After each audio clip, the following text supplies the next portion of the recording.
جب میں 14 برس کی تھی تو بہت خوبصورت تھی۔ لمبی گردن، سرخ سفید گول چہرہ اور گلابی رنگت اور فراخ آنکھیں، مگر ایک غریب گھرانے سے تعلق تھا اور ایک غریب کلرک کی بیٹی تھی۔ ہاں جی، تو سنیے میری کہانی۔ میں ایک غریب گھر کی بیٹی ہوں۔ ہمارے خاندان میں والد تھے، والدہ تھیں اور مجھ سے ایک 10 سال بڑا بھائی بھی تھا۔ چھوٹا سا خاندان، مگر ابا جی کی تنخواہ بھی تو مختصر ہی تھی۔ تمام گھر کا خرچہ اور کرائے کا مکان، مگر والد صاحب ایک فرض شناس باپ تھے۔ ان حالات میں بھی انہوں نے میرا اور بھائی جان کا پڑھائی کا سلسلہ شروع رکھا۔ والد صاحب میرے ساتھ بھیا سے بھی بہت زیادہ پیار کرتے، مگر والدہ وہ ذرا شاہانہ ٹھاٹھ سے زندگی گزارنا چاہتی تھیں۔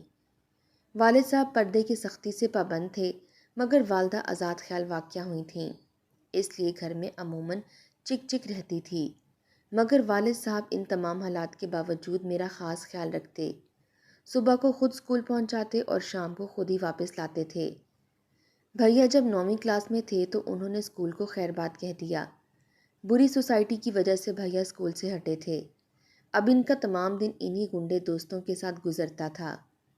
والد صاحب نے بہت کوشش کی کہ کسی طرح بھیا رائے راست پر آ جائیں، مگر بھیا کے ساتھ والدہ جو تھیں، والد صاحب کو بھیا سے کچھ بھی کہنے نہ دیتی تھیں۔ والدہ کے اسی بیجا لاڈ پیار نے بھیا کا ذہن بری طرح سے بگاڑ دیا تھا۔ میں نے اسی سال 8ویں جماعت کا امتحان دیا تھا۔ مارچ کا مہینہ تھا۔ والد صاحب کو زبردست زکام تھا۔ وہ صبح دفتر گئے، مگر دوپہر کو بہت سخت بخار میں واپس آ گئے۔ بھیا گھر سے غائب تھے۔ میں خود جا کر ڈاکٹر کو بلا کر لائی۔ انہوں نے انفلوئنزا تجویز کیا اور ایک انجیکشن دے کر چلے گئے، مگر شام ہوتے ہی والد صاحب کی طبیعت بگڑ گئی تھی۔ میں دوبارہ ڈاکٹر کو لے کر آئی۔ والد صاحب تقریباً بے ہوش تھے۔ ڈاکٹر صاحب نے پھر انجیکشن دیا۔ آدھی رات کو والد صاحب نے ٹوٹے پھوٹے لفظوں میں 3 4 دفعہ بھیا کو پکارا، اور اسی ظالم رات کے 1 بجے ابا جی ہمیشہ ہمیشہ کے لیے ہم سے روٹھ گئے۔ والدہ رو رہی تھیں، میں چیخ رہی تھی، مگر جانے والا جا چکا تھا۔ بھیا اپنے کسی دوست کے ساتھ کسی دوسرے شہر گئے ہوئے تھے۔ انہیں آدمی بھیج کر بلوایا گیا اور صبح کو والد صاحب کو دفنا دیا گیا۔ والد صاحب کی موت کے ساتھ ہی میرے نصیبوں پر سیاہی چھا گئی۔ میرا رزلٹ نکلا، میں نے 8ویں کلاس پاس کر لی تھی۔ مجھے اسکول سے ہٹا لیا گیا۔ پڑھائی کیسے جاری رکھتی؟ گھر کی جمع پونجی تو ایک ہی ماہ میں ختم ہو گئی تھی۔ بھیا کون سے کماؤ تھے، وہ تو پہلے ہی والد صاحب کی تنخواہ پر گل چھڑے اڑایا کرتے تھے۔ ان کی وفات پر جو کچھ بھی جمع تھا وہ بھی بھیا نے چند دنوں میں ختم کر ڈالا۔ اب والدہ کے کانوں کی بالیاں اور آہستہ آہستہ غیر ضروری فرنیچر اور برتن بھی بیچ ڈالا۔ کسی نہ کسی طریقے سے پیٹ کا ایندھن تو بھرنا تھا۔ آہستہ آہستہ نوبت فاقوں تک آ پہنچی۔ ہمارے ہی محلے میں کونے والا مکان چودھری صاحب کا تھا، جہاں وہ اور ان کی بیگم رہتی تھیں۔ بدقسمتی سے چودھری صاحب کی کوئی اولاد نہ تھی۔ چودھری صاحب کی عمر 50 55 برس ہوگی۔ جب میں والد صاحب کی زندگی میں اسکول جایا کرتی تھی تو یہ بچوں کو اپنے پاس بلا کر پیار کرتے۔ چودھری صاحب کے کئی ایک ساتھ مکان تھے جو کہ انہوں نے کرائے پر دے رکھے تھے، اور خود بھی ایک عالیشان بلڈنگ میں مقیم تھے۔ ان کی بیگم والد صاحب کے مرنے کے بعد کبھی کبھی ہمارے گھر آتیں اور کچھ نہ کچھ والدہ کو بطور انعام دے جاتیں، مگر دوسروں کی امداد سے کہاں تک گھر چلتا ہے۔ ایک روز چودھری صاحب کی بیگم تشریف لائیں۔ ہم رات سے بھوکے بیٹھے تھے۔ انہوں نے جب ہماری یہ حالت دیکھی تو کہنے لگیں، دیکھو بہن، اس طرح زندگی نہیں گزرنے لگی۔ ہماری نوکرانی ملازمت چھوڑ کر چلی گئی ہے۔ اگر آپ چاہیں تو آپ کی بیٹی ردا اسی تنخواہ پر ہمارے ہاں ملازمت کر سکتی ہے، اور دونوں وقت کا کھانا بھی ہمارے ہاں کھا لیا کرے گی۔ اور ہاں، میں چودھری صاحب سے آپ کے بیٹے ریان کی ملازمت کے بارے میں بھی کہوں گی۔ والدہ نے ہاں کہہ دی، اور میں نے بامشکل سے اس ملازمت کو قبول کر لیا۔ کیا کرتی، مجبوری تھی۔ ان فاقوں سے تو بہتر تھا نا۔ میں اس روز چودھری صاحب کے گھر کام کے لیے گئی تھی۔ والدہ میرے ساتھ تھیں۔ آؤ بیٹی، چودھری صاحب کی بیگم ہمیں دیکھتے ہی گویا ہوئیں اور ہمیں ساتھ لے کر مختلف کام سمجھانے لگیں۔ بیگم کسی نے بھاری بھرکم آواز میں پکارا، تم یہیں ٹھہرو، میں چودھری صاحب کے پاس سے ہو کر آتی ہوں۔ بیگم جلدی جلدی چودھری صاحب کے کمرے کی طرف چلی گئیں۔ تھوڑی دیر بعد بیگم صاحبہ نے ہمیں وہاں کمرے میں بلا لیا۔ چودھری صاحب کمرے کے ایک کونے میں بیٹھے اخبار پڑھ رہے تھے۔ ہمارے جانے پر اخبار ہٹا کر گویا ہوئے، اچھا تو بیگم یہ ہے نئی نوکرانی۔ وہ والدہ کی طرف دیکھ رہے تھے اور میں والدہ کی اوٹ میں کھڑی تھی۔ اجی یہ نہیں، یہ تو بابو جی کی بیوی ہیں، بیچارے بڑے نیک آدمی تھے، یہاں کام ان کی بیٹی کرے گی، ردا۔ ادھر آؤ بیٹی۔ بیگم صاحبہ کی آواز میں شفقت تھی۔ میں والدہ کی اوٹ سے نکل کر ان کے سامنے چلی گئی۔ اچھا اچھا، یہ ہے آپ کی بیٹی۔ چودھری صاحب مجھے دیکھتے ہی والدہ سے مخاطب ہوئے۔ جی ہاں، یہ میری بچی ہے، والدہ آہستہ سے بولیں۔ ماشاء اللہ، آپ کی بیٹی تو بہت خوبصورت ہے۔ چودھری صاحب جلدی جلدی بولے، اور ہاں آپ کا لڑکا کیا کرتا ہے آج کل؟ بابو جی کی زندگی میں تو بالکل نکما تھا۔ چودھری صاحب کوئی ملازمت نہیں کرتا، آپ اس کی ملازمت کے لیے کوشش کریں۔ اچھا میں تمہارے لڑکے کی ملازمت کی کوشش کروں گا، چودھری صاحب بولے۔ والدہ تو تھوڑی دیر کے بعد گھر واپس چلی گئیں اور میں چودھری صاحب کے گھر کھانا پکانے میں جھک گئی۔ ہر روز صبح چودھری صاحب کے کمرے کی صفائی میرا معمول تھا۔ میں روزانہ صبح صبح چودھری صاحب کے ہاں پہنچ جاتی اور شام تک کام میں مصروف رہتی۔ بھیا ابھی 15 دن نہ گزرنے دیتے کہ میری دوسرے ماہ کی تنخواہ بھی گھر لے آتے۔ میں جب بھی چودھری صاحب کے کمرے کی صفائی کرنے جاتی تو وہ کمرے میں موجود ہوتے اور تمام وقت مجھے یوں گھور رہے ہوتے کہ میں انہیں دیکھتے ہی نظریں نیچے کر لیتی۔ دیکھو یہاں سے صفائی اچھے سے کرو، کل تم نے صفائی اچھی طرح نہیں کی تھی، کتابیں میز سے اٹھا کر الماری میں رکھو، میرے بستر کو یوں تہنا کیا کرو، وغیرہ وغیرہ۔ چودھری صاحب متواتر ہدایت دیتے رہتے اور میں خاموشی سے کام میں مصروف رہتی۔ چودھری صاحب کی کوشش یہی ہوتی کہ میں زیادہ تر ان کے کمرے میں ہی رہوں۔ مجھے اس گھر میں آئے 4-5 ماہ کے بعد بیگم صاحبہ کو نمونیا ہو گیا اور وہ بھی چل بسیں، مگر اس گھر میں بددستور ملازمہ تھی۔ چودھری صاحب بیگم کی وفات پر بہت زیادہ سوگوار تھے۔ زندگی جوں کی توں گزر رہی تھی، میری طبیعت سخت ہو چکی تھی۔ تمام دن چودھری صاحب کے گھر کا کام کرتی اور شام کو واپس آتے ہی چارپائی پر گر پڑتی۔ صبح صبح پھر چودھری صاحب کا ناشتہ تیار کرنا ہوتا۔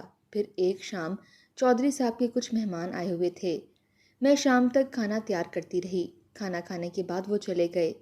چودھری صاحب نے کھانا مہمانوں کے ساتھ نہیں کھایا تھا۔ میں ان کے لیے کھانا لے کر ان کے کمرے میں گئی، وہ چارپائی پر لیٹے ہوئے تھے۔